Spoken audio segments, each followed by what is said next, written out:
존경하는 국민 여러분,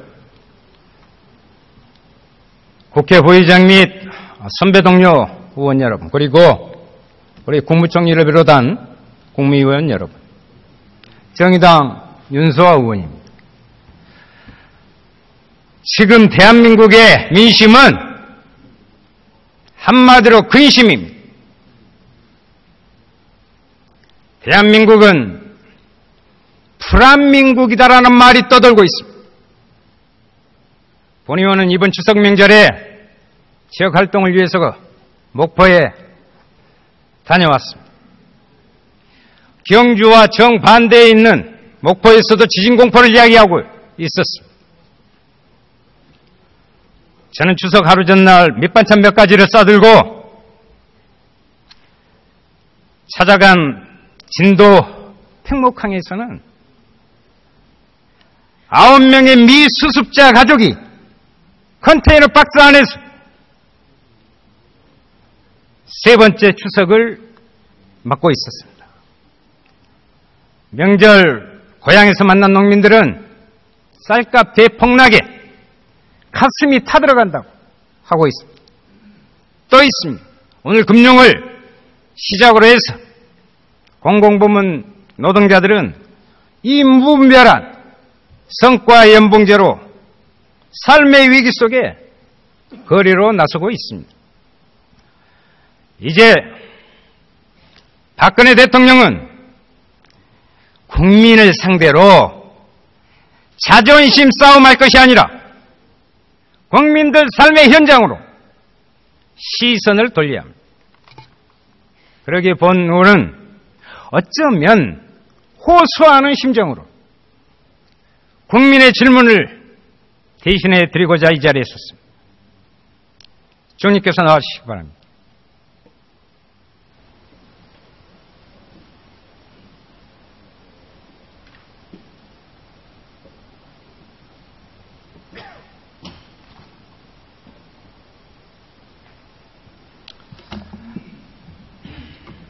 연일 수고가 많으십니다. 감사합니다. 한 가지 우선 물어봅시다. 국정 운영의 새로운 패러다임으로 공문마다 찍혀있는 그 행복한 대한민국을 여는 정부 3.0이라는 게 있죠. 그 뜻이 무엇이죠? 정부 3.0 사업을 통해서 국민들이 우리가 정부와 또 우리 사회가 지금 끌어가고 있는 여러 정책들을 같이 공유하고 또 그 혜택을 나눌 수 있도록 그렇게 하자는 기본 방향을 가지고 있습니다. 3.0은 투명을 이야기하고 유능한 정보를 지향하고 국민을 향한 맞춤형을 이야기하고 있습니다. 총리, 지금 현 정부는 이 3.0의 중심 과제로 제시한 바대로 투명하게 국정이 운영되고 있다고 생각하십니까? 지금 이 정부 3.0을 이 정부에서 정책으로 채택을 하고 추진을 해 나가고 있습니다. 여러 가지 과제들을 발굴을 해서 그 과제들을 토대로 해서 국민들의 삶이 나아지고 행복해질 수 있는 이런 길들을 찾아가고 있습니다. 그 중에 우리가 이제 정보의 공유라든지 이런 것을 통해서 투명한 사회를 만들어 가자라고 하는 것도 또 하나의 큰 방향입니다. 그래서 정부가 가지고 있는 여러 정보들을 그것을 정부만 가지고 있지 말고 민간에도 나눠주고 또 민간의 정보들도 같이 또 공유해가면서 우리 사회가 투명한 사회로 나아갈 수 있도록 하자라고 하는 그런 목표를 가지고 지금 진행을 해나가고 있습니다. 그러니까 지금 진행 과정이기 때문에 우리가 투명한 사회가 되었다 이렇게 단정적으로 말할 수는 없지만 우리 공공정보의 개혁에 관해서 EU에서도 제 기억으로는 작년 같습니다만은 평가를 해보니 우리나라가 그 부분에 와서는 많은 노력을 해서 또 성과를 가지고 있다. 그래서 정부 투명성 평가에 관해서도 우리가 그때 아마 제 기억으로는 세계에서 제일 좋은 평가를 받은 것으로 알고 있습니다. 예, 좋습니다. 고생하십니다. 유능한 정부라고 이야기했습니다. 그걸 지향한다고. 지금 이 정부의 국정 운영이 유능하게 진행되고 있다고 생각하시는지 한번 의견을 주십시오.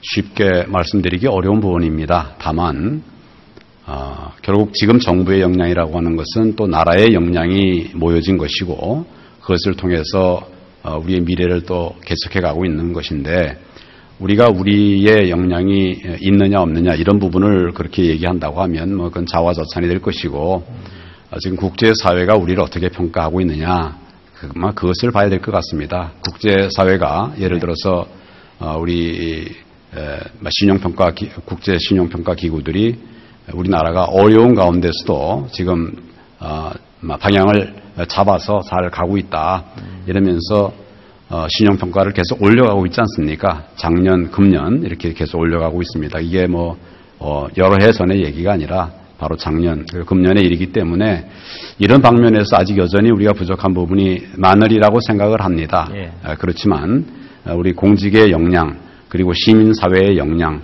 그리고 남아있는 많은 젊은이들과 또 기존의 경험을 가진 분들의 그런 힘들을 모아서 예.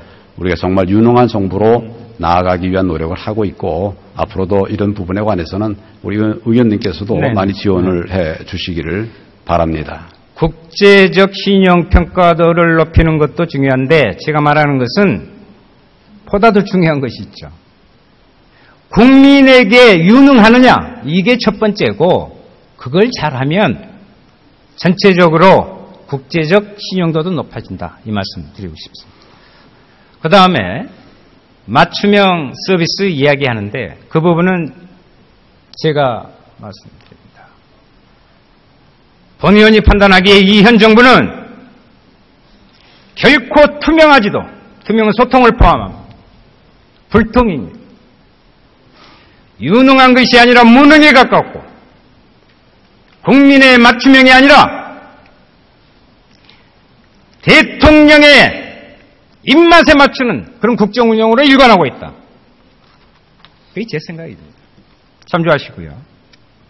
제 의견을 좀 말씀을 드릴까요? 아니요, 그것은 제가 좀 질문을 드릴게요. 총리, 경주에서 발생한 지진의 초기 대응이 제대로 신속하게 이루어졌다고 생각하십니까? 경주 지진은 그 해당 지역 국민들뿐만 아니고 우리 모든 국민들이 많은 걱정과 우려를 하게 됐던 이런 큰 사고였습니다.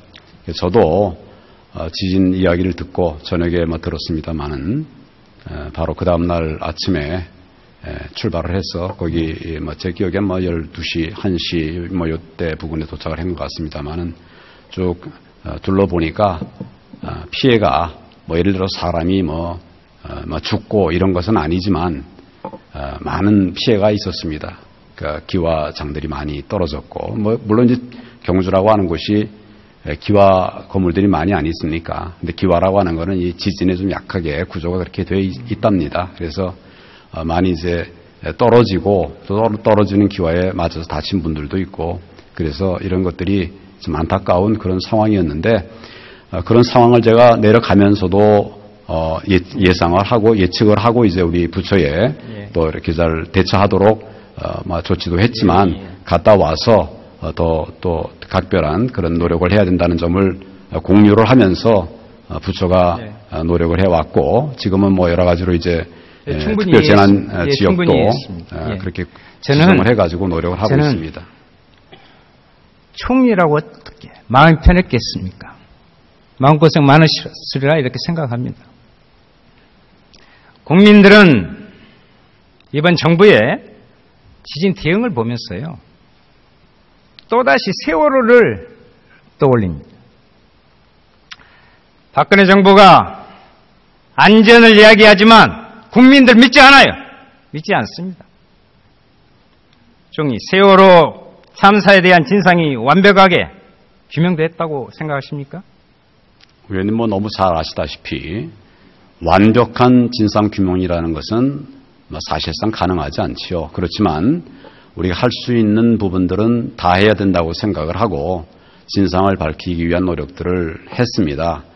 수사기관들에서도 검찰, 경찰, 특별수사팀을 만들어서 상당한 기간 동안 수사를 해서 위법행위를 한 사람들에 대해서는 처벌을 했고 네. 부적절한 조치를 한 그런 공직자들에 대해서는 필요한 징계들을 했고 또 이것뿐만 아니라 해양심판원에서도 전문적인 영역에 있어서의 평가들을 쭉 했고 뭐 이런 여러 절차들을 거쳐서 진상을 밝히기 위한 그런 노력을 했다고 생각을 합니다. 어제 뭐 답변해 보니까 다 했다 이렇게 표현을 하셨어요. 저희가 할 수 있는 부분들은 다 했다고 생각을 합니다. 정부에서 할 수 있는 일만. 네. 그렇죠.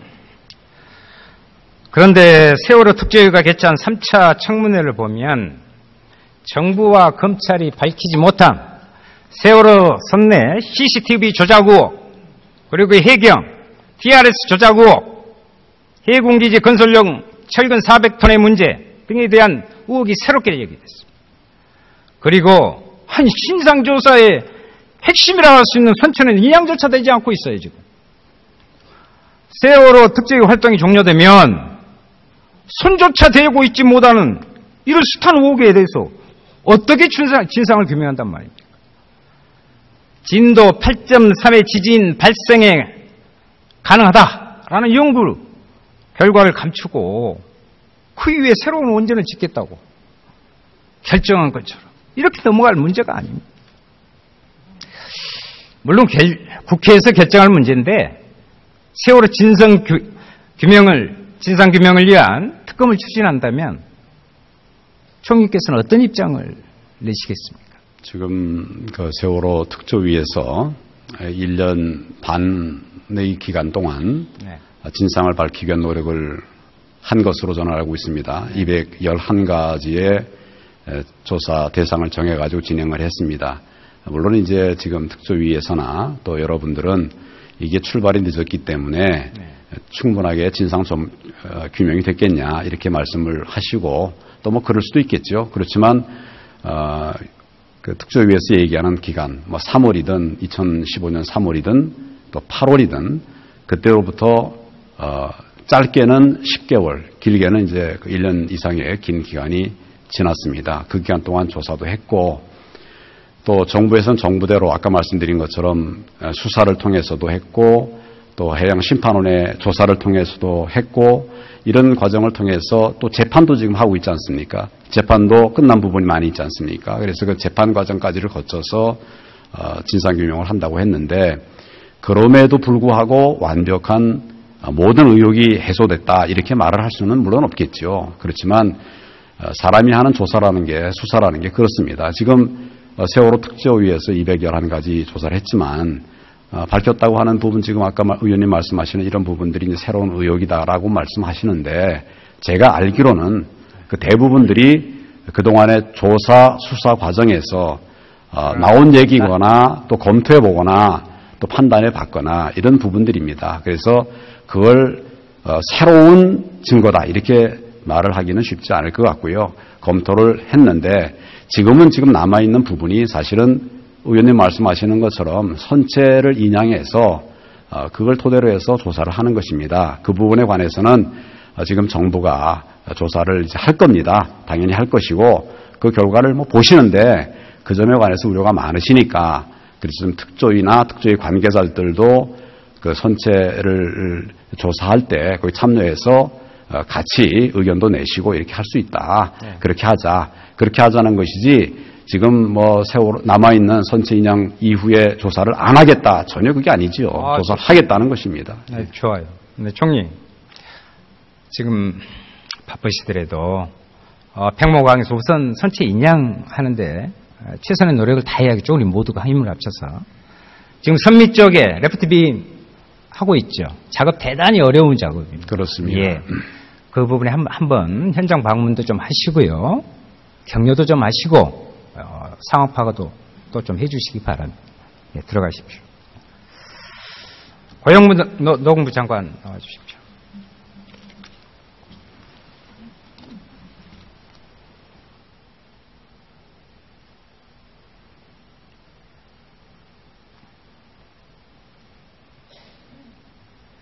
예, 고용노동부 장관입니다. 장관, 네. 사용자 측이 네. 단협 개정을 요구한단 말이에요. 그럼 교섭을 진행해요. 결렬되면 노동조합이 쟁의 행위를 할 수 없습니까? 충분히 교섭을 하고 교섭이 결렬될 수 있으면 쟁의행위를 할 수 있습니다. 그런데 왜 8월에 노동부가 제출한 고용노동부 가이드북 아시죠? 제출하셨죠? 어떤 말씀이십니까? 거기에 네. 이러한 부분에 있어서 제한성을 두는 표현을 담아서 냈다 이 말이에요. 한번 가서 살펴보시고. 노동관계법 어디에 그런 조항이 있습니까? 없습니다. 이제 그럼 말씀 잘하셨네요. 네, 장관. 그 부분은 아마 조금 장관, 잠깐요. 제가 질문 오해가 드릴게요. 있으신 것 같은데요. 예. 취업규칙 변경 절차가 네. 단체 협약에 규정된 근로조건 변경 절차보다 우선합니까? 노동부에 오래 계셨잖아요. 취업규칙에 정해진 내용과 단체협약에 정해진 내용들이 대부분 다릅니다. 지금 현재 쟁점이 되고 있는 임금체계나 이런 부분들은 아니, 네. 그 이야기를 하자는 게 아니고 네. 간단히 이야기합시다. 네. 단협이 우선합니까? 취업규칙이 우선합니까? 법에는 단체협약이 우선하도록 되어 있습니다. 그렇게 말씀하시면 되잖아요. 예, 효력은 그렇게 되어 있습니다. 단협을 위반하는 취업규칙은 무효라고 되어 있어요. 예, 그렇습니다. 무효입니다. 네. 공공기관 성과 연봉제 도입이 되면 전체 임금비가 늘어납니까? 공공기관의 대부분의 경우는 임금 체계에 관련된 부분들은 취업규칙에 되어 있습니다. 단체협약이 그 부분을 규율하고 있지 않습니다. 그래서 취업규칙 변경을 통해서 기업들이 임금체계 개편을 추진하고 있습니다. 네네. 결국 비슷한 파일을 예전에는 이렇게 동일하게 나눠졌는데 네. 이제는 이 사람에게는 많이 주고 이 사람이 적게 주고 그러니까 적게 받는 사람이 생기게 될 거 아니에요. 당연한 이야기 아닙니까? 전체적으로 미래 일자리 차원에서도 일한 만큼 보상받도록 하는 것이 일자리의 질과 양을 늘릴 수 있고 또 우리 국민들이 바라는 바도 내가 일한 만큼 대우받고 싶다라고 하고 있기 때문에 우리나라의 연공 서열성이 다른 국가 비해서 훨씬 강하기 때문에 임금 체계를 바꿔야 된다는 것은 수차례 노사정 간에 합의된 내용입니다. 그래서 그런 차원에서 진행이 결국 있습니다. 그 사람한테는 불이익 변경이잖아요. 그 부분은 그러면 근로기준법에 따라 노동자의 과반수 동의를 받아야 되지 않습니까? 그 부분은 의원님 제가 이렇게 질문 보셔야 드린 거 됩니다. 아닙니까? 사실 근본적으로 네. 성과연봉제 그 도입 여부는 취업규칙 개정의 문제이기 전에 임금체계라는 근로조건 결정에 관한 문제라 이 말입니다. 제 말은. 임금체계를 네. 송두리째 바꾸는데 단체 교섭이 필요 없다? 이것은 헌법과 노동법의 근간을 흔드는 것입니다. 그렇지 않습니다, 의원님. 그거는 각 기업의 임금 체계를 어디에 규율할 것인가는 당사자가 이제까지 정해왔습니다. 그러니까 당사자 이해 원칙에 근거해야 하잖아요. 단체협약에 규율되어 있는 사업장은 단체협약 갱신을 통해서 하고 있고 취업규칙에 규율되어 있는 사업장의 경우는 취업규칙 갱신을 통해서 하고 있습니다. 다만 의원님께서 말씀하신 대로 임금 체계 개편은 불이익 변경이기 때문에 동의를 받아야 된다. 이렇게 딱 한마디로 정의할 수 있는 것은 아니고요. 각 기업의 임금 체계 개편 내용이 전체 근로자들에게 이익이 되느냐 불이익이 되느냐를 먼저 판단을 해야 됩니다. 근데 현재 공공부문만 하더라도 전체적으로 금년도 임금 인상이 3% 이상을 하고 있고 또 다수의 근로자들이 성실하게 일하면 월급을 더 올려받을 수 있는 체제로 돼 있고 이런 부분들이 다 이익적인 요소가 많이 있습니다. 예, 지금 다수의 근로자들이 불량하게 일하고 있습니까 지금?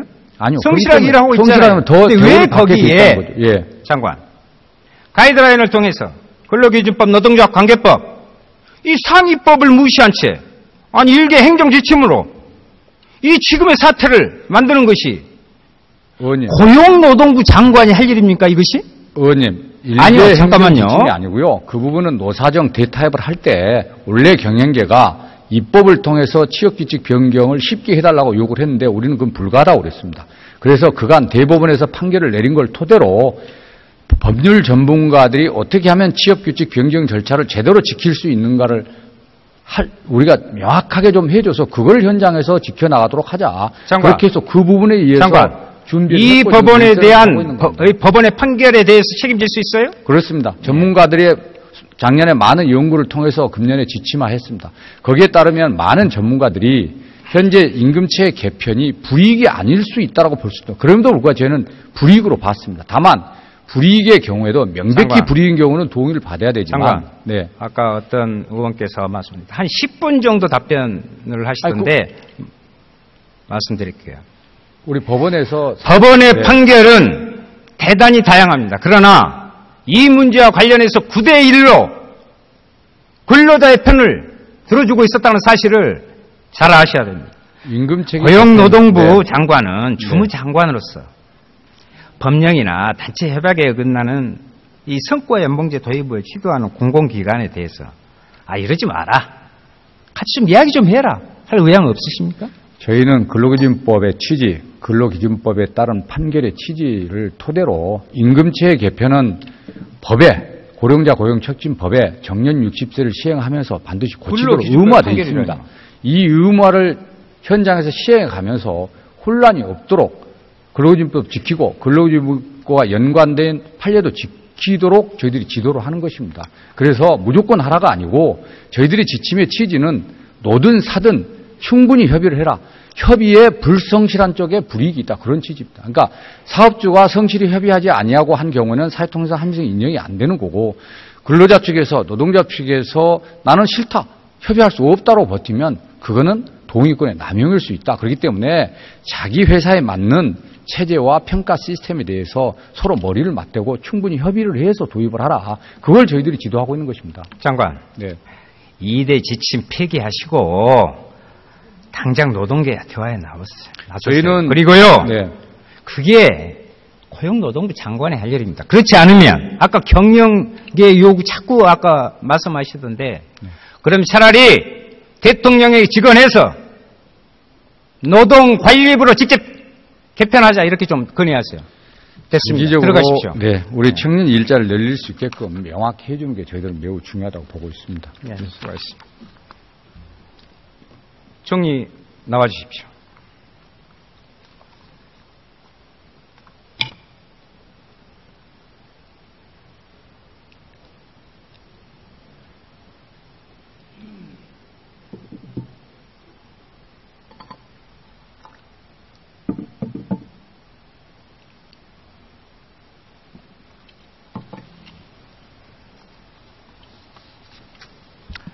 정부는 30개 공기업, 90개 준정부기관의 성과연봉제 도입이 완료됐다고 발표했습니다. 완료란 제가 생각할 때 법적 요건이 모두 충족돼서 실행이 아무런 문제가 없음을 의미하는 거 아닙니까? 그렇죠. 완료라 하면. 네, 그 성과연봉제가 도입된 것이 완료됐다 이런 말씀이고요. 그것이 이제 일단 모든 사람이 동의를 했느냐 안 했느냐 이런 절차적인 문제는 또 다른 문제겠습니다만은 성과연봉제가 도입됐다라고 하는 것을 의미하는 말로 그렇게 이해해 주시기를 바랍니다. 화면 한번 봐주십시오. 한마디로 가관 본인이 입수한 자료에 따르면 120개 기관 중 절반 가까운 기관에서 도입 과정에 불법과 탈법성이 문제가 되고 있고 고발된 기관만 30곳이 넘습니다. 건강보험공단 등은 이사 개인을 찾아다니면 사인을 받고 모 공공기관 이사회에서는 아침 7시에 무슨 죄가 많아서 호텔에 모여서 승인하는 이런 웃지 못할 일을 하고 있냐. 이런 상황에 대해서 총리는 어떻게 생각하십니까? 이렇게 진행되고 있어요. 지금 고발을 하고 하는 것은 고발권이 있습니다. 있으니까 고발을 하는 것은 좋지만 고발을 했다고 해서 그 상대방이 잘못한 것은 아니지요. 잘못이 인정되는 건 아니죠. 그러니까 고발에 대해서는 처리 결과를 또 보셔야 될 것 같습니다. 그리고 아침 일찍 이렇게 회의를 해서 그렇게 했다, 그게 적절하냐 이런 부분에 관해서는 그건 각 사업장별로 또 그 근로 여건이나 이런 것들에 맞춰서 이사회에 제가 말씀 좀 드리겠습니다. 회사의 사무실이 아닌 호텔에 가서 이사회 하는 경우가 있습니까? 그런 것들을 물론 할 수 있습니다. 저도 회의를 여기서 할 수 있고 또 여러 곳에서 할 수 있는데 국회도 나가서 식당에서 회의하면 그걸 다 성립됩니까? 네, 그런 것이 문제가 되는 것이 아니고 실제로 법 절차에 따라서 진행을 했느냐 하는 것인데 의원님 자꾸 말씀을 여러 번 하시니까 제가 소위 이 문제의 출발점은 연공 서열제 호봉제에 의해서 우리 공직사회가 좀 느슨해질 수 있는 부분이 있지 않느냐. 그게 같이 일 열심히 한 이런 분들은 좀 더 평가를 해주고 또 조금 일에 부족한 분들은 우리 어떻게 보면 동료를 해서 같이 공직사회가 좀 잘 나가자. 시간만 지나면 계급 직급도 올라가고 월급도 많아지는 거 이거 바람직하지 않지 않습니까? 그러니까 능력에 따라서 일하고 또 성과에 따라서 평가받는 이런 시스템을 만들어서 적어도 공직사회는 좀 그런 시스템을 만들어 가자. 이것이 정부의 생각이고 또 그것을 위해서 물론 이제 필요한 부분들이 있습니다. 절차들이 있습니다. 그런 절차들을 잘 밟아서 법에 정한 절차대로 진행을 해가도록 지도하고 있고 그런 노력을 했는데 현장에서는 또 여러 가지 다른 이야기들이 있을 수도 있겠죠. 그래서 여러 가지 다툼이 있지만 그 부분은 또 절차에 따라서 정리가 될 겁니다. 그래서 기본적으로 우리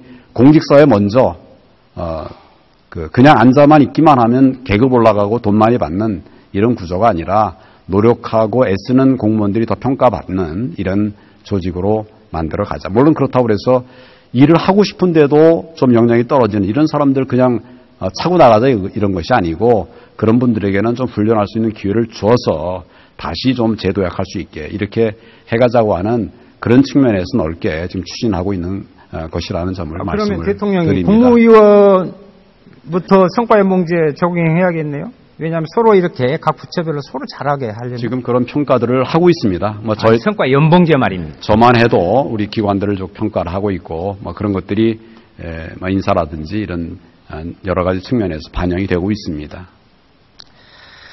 총리, 병원과 같은 그 의료 현장에서 성과연봉제가 적합하다고 생각해 보십니까?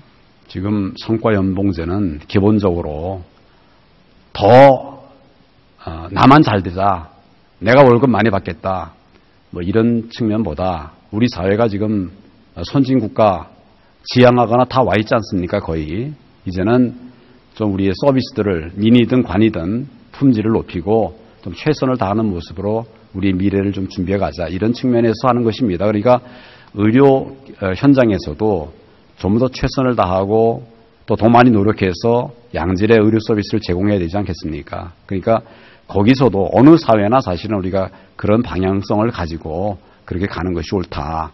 그렇게 해서 품격 있는 그런 나라를 만들어 가야 되지 않겠습니까? 네.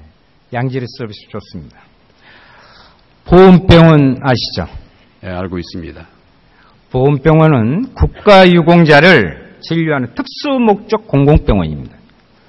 작년에 메르스 사태 이후에 보훈병원에서 어떤 일이 벌어진 줄 아십니까? 화면 한번 봐주세요. 참으로 기가 막힙니다.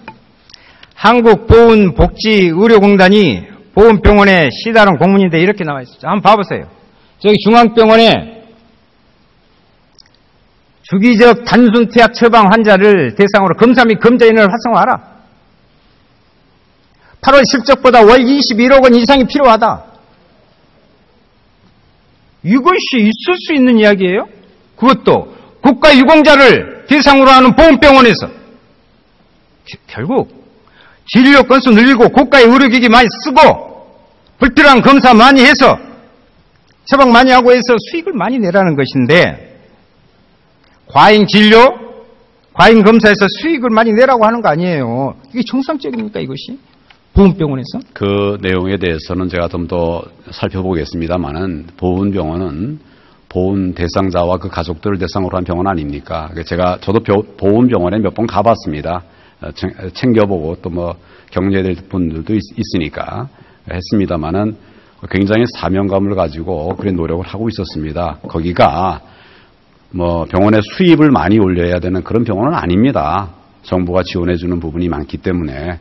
그래서 전체적으로는 저희들이 볼 때는 그 보훈병원 소속 의료진들과 관계자들이 많은 노력을 하고 있는 것으로 알고 있는데 혹시라도 그런 좀 부족한 부분이 있는지 그 부분은 좀 점검해 보도록 하겠습니다. 네. 지금 당장요. 성과연봉제 멈추시고 총리께서 나서셔가지고 대화부터 해야 됩니다. 이게 뭡니까 이것이. 그리고 각 공공기관에 아니 제발 좀 성실히 교섭해라. 정의의 이야기다. 국민 불안하게 하지 마라. 노동자가 먼저 있냐. 한번 말씀 한번 해주십시오. 의원님, 성실하게 교섭하지 않으면 그 자체가 불법적인 것이 됩니다. 그래서 정부에서는 법 절차에 따라서 충분한 교섭을 통해서 이런 절차들을 만들어 가도록. 그러나 그 과정에서 시간이 너무 지나서는 안 되는 것이니까 가급적이면 좀 빨리 조속하게 충분한 소통을 통해서 이 시스템을 도입해가지고 우리 공직부터가 먼저 좀 일하는 이런 조직이 되도록 그렇게 하자.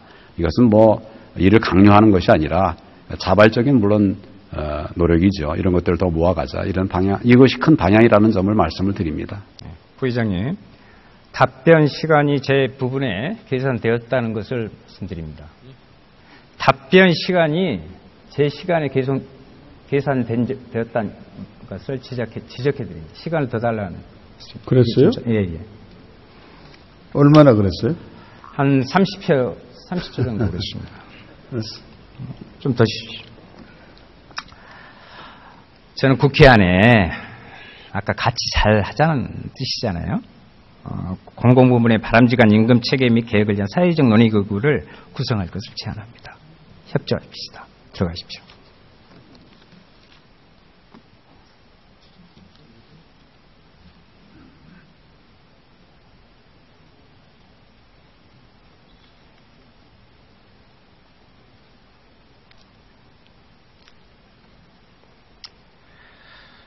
화면 한번 보시죠. 백남기 청문회 증인인 강신명 전 경찰청장의 웃음 뒤에 어쩌면 얼마 뒤 남편을 보내야 하는 부인의 모습이 보입니다. 한마디 사과는커녕 무고한 농민을 죽음으로 내면 국민적 피해자라 할 수 있는 사람이 취할 모습입니까 저게? 대한민국의 서글픈 모습입니다. 어제 총리는 복려 의원 질의에 답하면서 특별 활동 끝났다 했습니다. 저는 세월호 대한민국에서 벗어나는 길은 소속한 선체이냐, 선체에 대한 정밀조사에 총력을 기울이고 특조위기간 연장엔 이는 국민들의 요구다 말씀드립니다. 저는 솔직히 정부와 새누리당에 별로 기대할 것이 없다고 생각하지만 진상규명과 책임자 처벌을 위한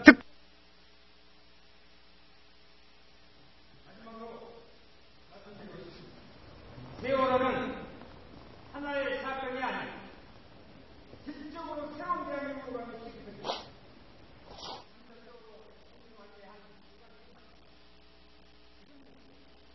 국민이 경제에 따르는 게 아니라 정부가 문제에 벗어나고 이 말씀을 전해드리는 이 시대에 이제 통하고 행동해야 된다고 그렇게 생각합니다.